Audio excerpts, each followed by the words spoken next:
Hi, welcome back to my channel. ఈరోజు కథ ప్రాణమా నా దారి చేరమా 8వ భాగాన్ని వినేద్దాం. ఆమె మాటలకి జై వెంటనే తేరుకుని, పర్లేదు శివ, అమ్మ కోనేటి దగ్గర ఉంది, తనని విజయ్ తీసుకుని వెళ్తాడు, మనం వెళ్దాం, ఆఫీస్ టైం అవుతుంది.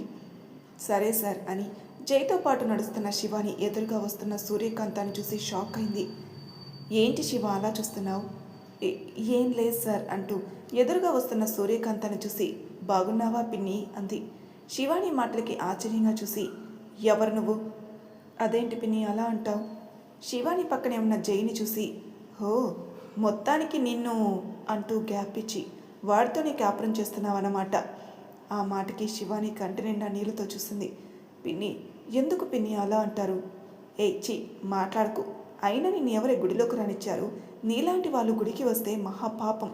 అయినా ఏ జన్మే నీది? చి, పుట్టి కన్న తల్లిని తండ్రిని పొట్టన పెట్టుకుని ఇలా ఎవరితో పడితే వాడితో, బొచ్చిన వాడితో, నచ్చిన వాడితో తిరుగుతున్నావంటే నిన్ను చంపేసిన పాపం లేదు అని సూర్యకాంతం అనగానే జై పిడికిలి బిగుసుకుంది. అతనికి ఎంతగా కోపం వచ్చిందంటే సూర్యకాంతాన్ని అక్కడే కొట్టాలన్నంత కోపం వచ్చింది. నీ మాటలు నాకు అలవాటు అయిపోయాయి పిన్ని, ఇంతకీ చెల్లెలా ఉంది? కోపంగా శివాని చెంపపై కొట్టి, తోలు తీస్తాను, దానిని చెల్లెలు అన్నావంటే సిగ్గులేదంటే నీకు?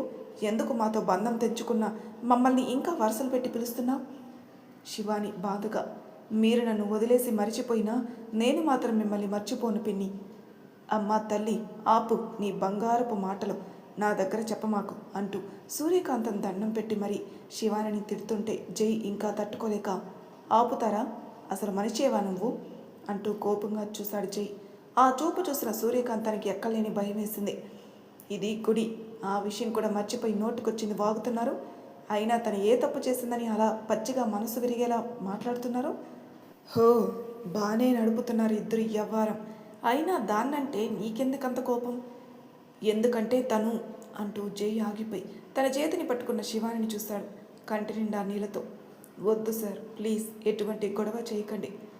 అబ్బా, ఈయన గారు కోపంగా నన్ను తిట్టడం, ఆవిడ గారు ఆయన గారి భార్యలా ఫీల్ అయిపోయి వద్దండి గొడవలు అనటం. ఎవరికీ తెలియదే నీ బాగవుతాం. ఇంకోసారి పిన్ని గిన్ని అంటూ పలకరించావంటే నాలుగు చీరేస్తాను. నీకు పుణ్యం ఉంటుంది తల్లి. పొరపాటున నా కూతురును కానీ నేను కానీ బయట కనిపించినా సరే మమ్మల్ని మాత్రం పలకరించకమ్మా. ఇదొక్కటే చెయ్యి చాలు, నీకు రుణపడిపోయి ఉంటాను.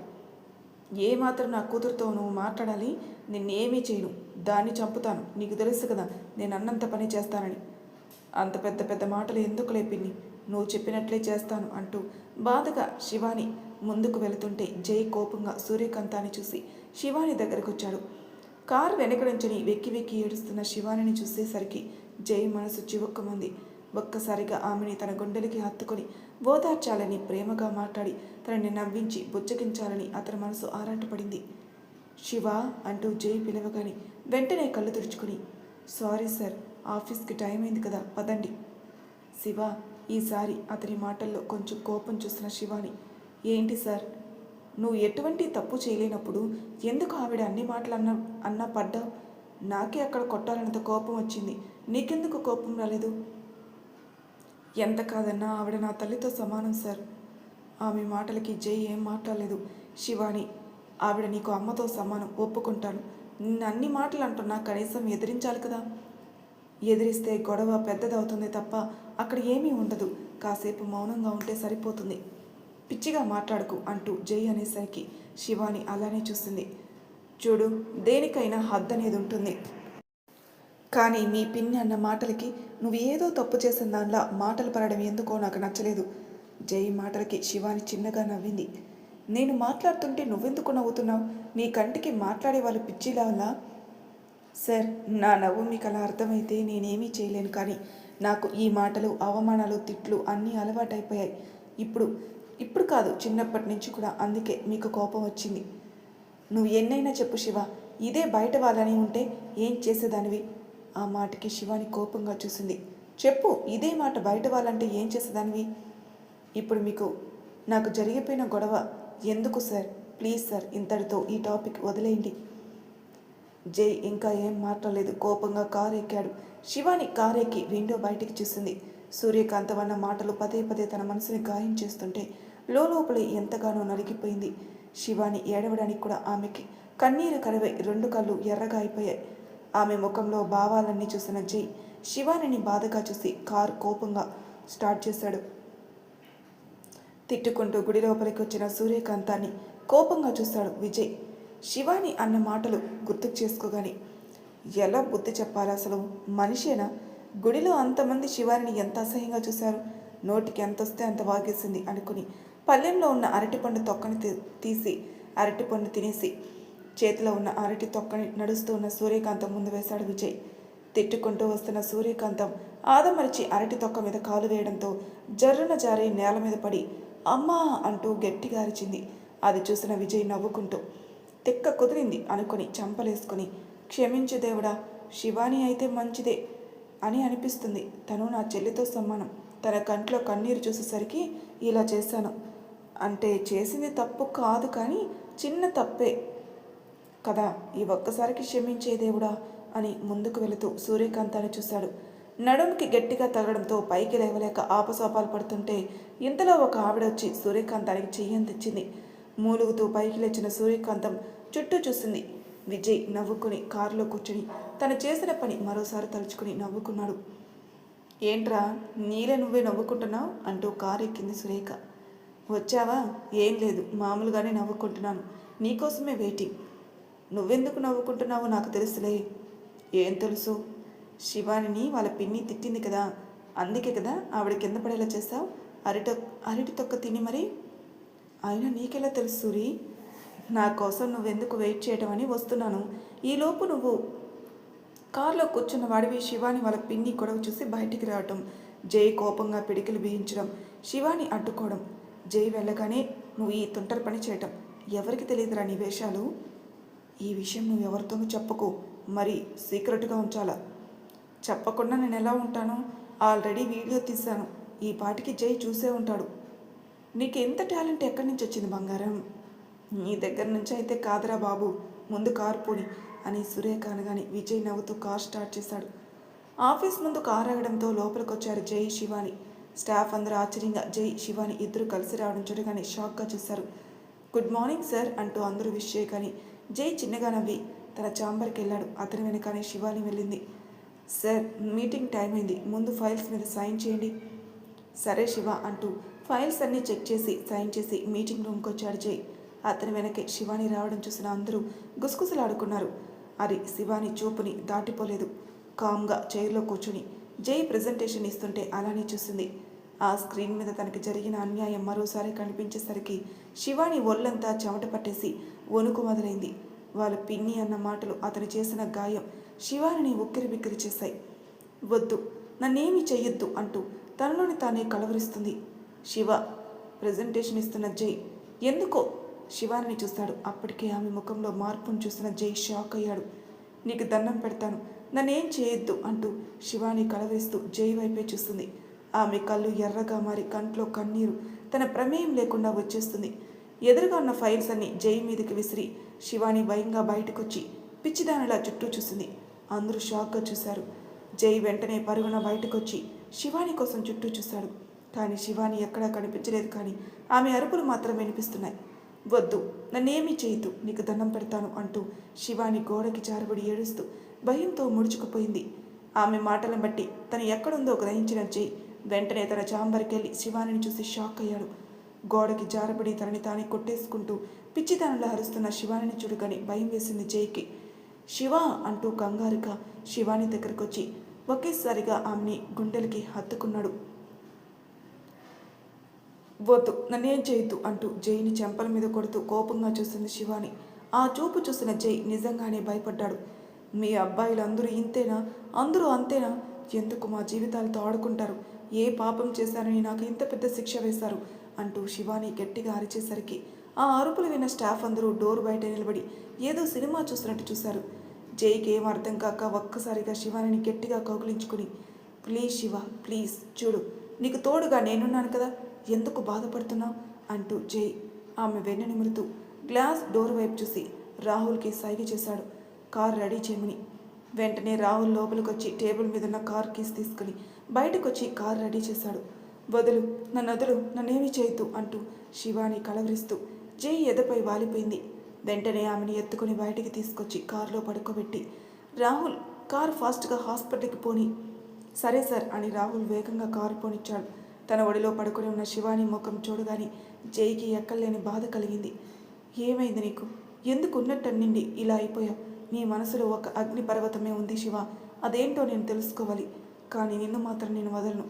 ఎవరు నీకు ఈ పరిస్థితి తీసుకొచ్చింది? వాళ్ళు ఎవరైనా సరే అస్సలు వదిలిపెట్టను. నిన్ను కంటికి రెప్పలా చూసుకుంటాను శివ. నిన్ను ఇలా చూస్తుంటే అసలు నా వల్ల కావటం లేదు అనుకుని విండో బయటికి చూశాడు. కాసేపటికి రాహుల్ కార్ హాస్పిటల్ ముందు ఆపడంతో జై వెంటనే శివాని ఎత్తుకుని లోపలికి తీసుకొచ్చాడు. జై, మీరేంటి ఇక్కడ? విద్య, అవన్నీ తర్వాత, తనకేమైందో చూడు. సరే జై, ముందు తనని లోపలికి తీసుకురా అని విద్య లోపలికి వచ్చి శివానిని చెక్ చేసింది. జై కంగారుగా చూసిన విద్య, జై ఏమైంది విద్య? ఒకసారి నువ్వు బయటికెళ్ళు. ఎందుకు? ప్లీజ్ నా మాట విను. తనకేం కాలేదు, నేనున్నాను కదా. సరే అని జై బయటకు వచ్చాడు. సార్, ఎలా ఉంది శివానికి? ఇంకా తెలియదు రాహుల్, డాక్టర్ చెక్ చేస్తుంది. సార్, మీరు కోప్పడినంటే ఒక మాట.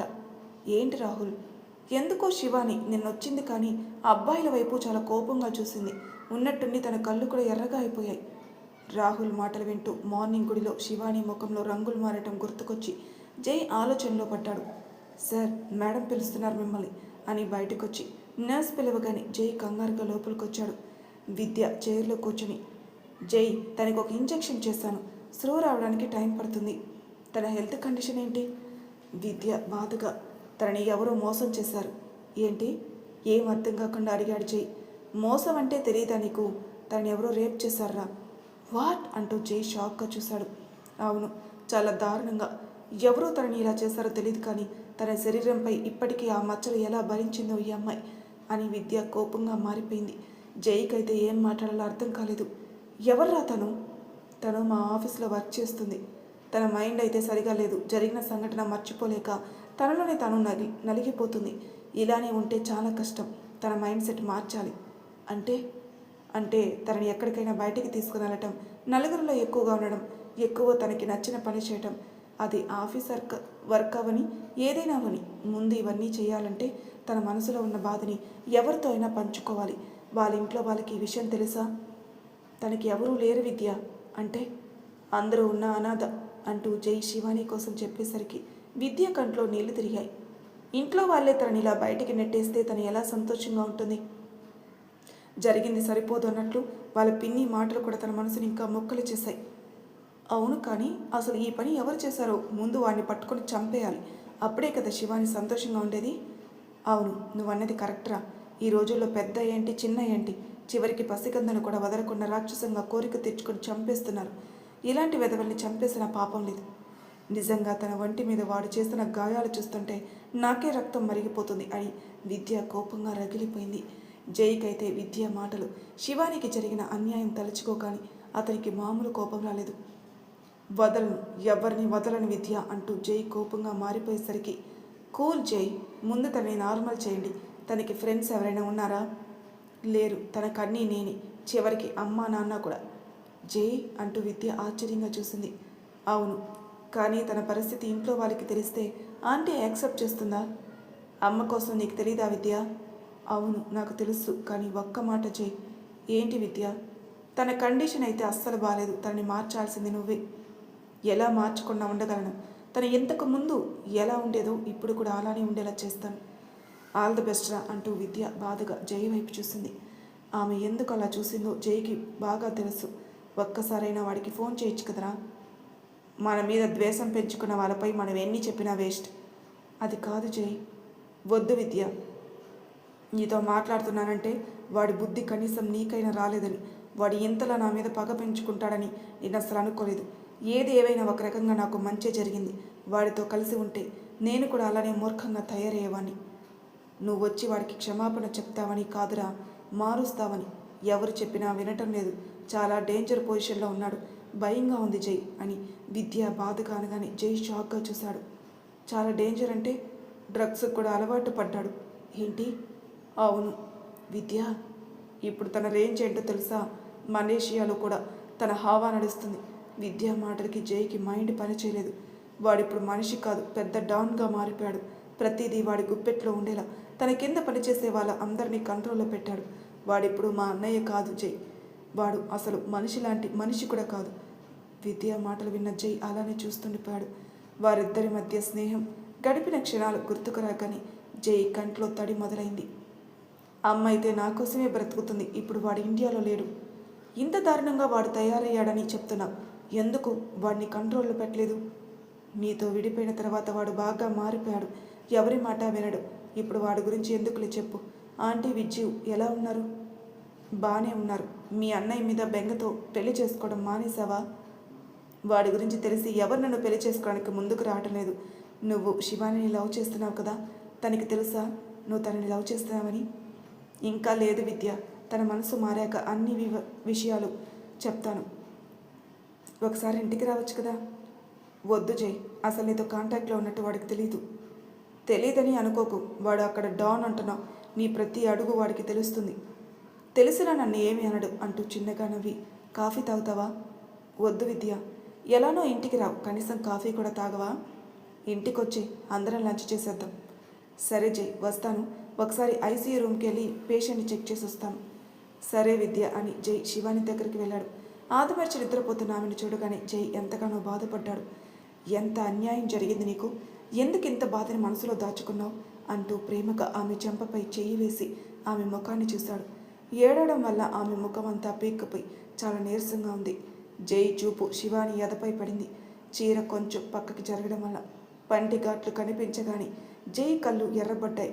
ఆమె ఎంత బాధపడిందో తలుచుకోగానే జై కంట్లో గిర్రన నీళ్లు తిరిగాయి.